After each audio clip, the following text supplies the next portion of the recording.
নমস্কার, চলে এসেছি একটা রেসিপি নিয়ে। আজকে আমি স্টাফড টমেটো করছি, তবে এটি আমি কাঁচা টমেটো দিয়ে করছি। আর সেই জন্য এই টমেটোগুলোকে আমি এরকমভাবে করে নিয়েছি, হালকা বয়েল করে নেব, ভেতরে ছানার পুর দেব। এখন জল বসিয়েছি, এটাকে মধ্যে একটুখানি নুন দিয়ে এটাকে হালকা বয়েল করে নিয়ে তারপরে ছানার পুরটা দেব। এই যে ছানাটাকে করে নিয়েছি, বয়েল করবার সময় জলের মধ্যে একটু নুন দিয়ে বয়েলটা করে নিচ্ছি হালকা করে। এই যে ছানাটা আমি জল ঝরিয়ে নিলাম, এবার এটার মধ্যে নুন, হলুদ, মিষ্টি, জিরের গুঁড়ো, লঙ্কার গুঁড়ো একসাথে ভালো করে মিশিয়ে মেখে নিয়ে তারপরে ওর ভেতরে ঢোকাবো, কাঁচা টমেটোর ভেতরে।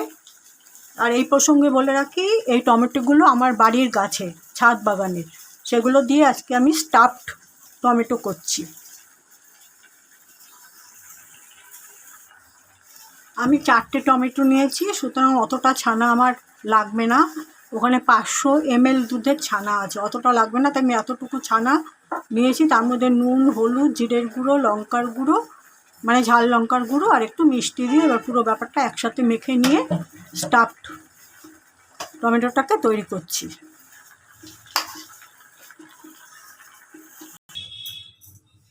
এই যে ছানার পুরটা আমি ঢুকিয়ে দিয়েছি, তেলও গরম হয়ে গেছে, এবার আমি করে নিচ্ছি।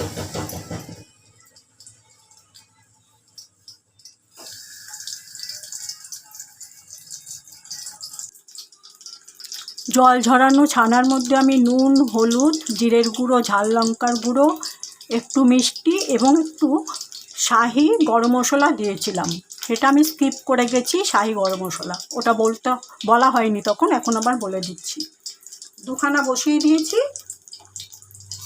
আর এই যে দুখানা আবার ভাজবো।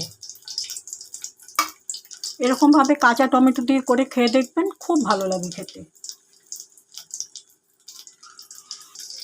দুটো আমি করে তুলে নিয়েছি। অবশ্যই এটা কাঁচা টমেটো দিয়ে করবেন, পাকা টমেটো দিয়ে করলে কিন্তু খেতে ভালো লাগবে না। কাঁচা টমেটো দিয়ে করলে ভেতরে দানাগুলো সব বের করে এই পুর দেবেন। অনেকে পেঁয়াজের পুরো দেওয়া যেতে পারে, বা চিংড়ি মাছের পুর দিয়েও করা যেতে পারে।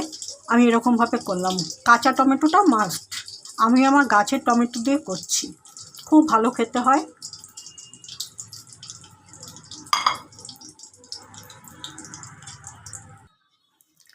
স্টাফড টমেটো আমার করা কমপ্লিট হয়ে গেছে। রেসিপিটা আমি পুরোই শেয়ার করলাম। কাঁচা টমেটো দিয়ে অবশ্যই করবেন।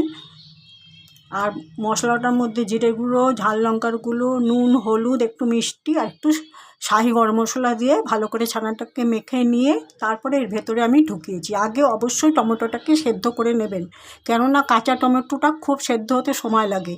অবশ্যই নুন দিয়ে সেদ্ধ করে নেবেন। যাই হোক, আমি আমার ভিডিওটা যেখানেই শেষ করছি। আগামীকাল একটা নতুন রেসিপি নিয়ে আসবো।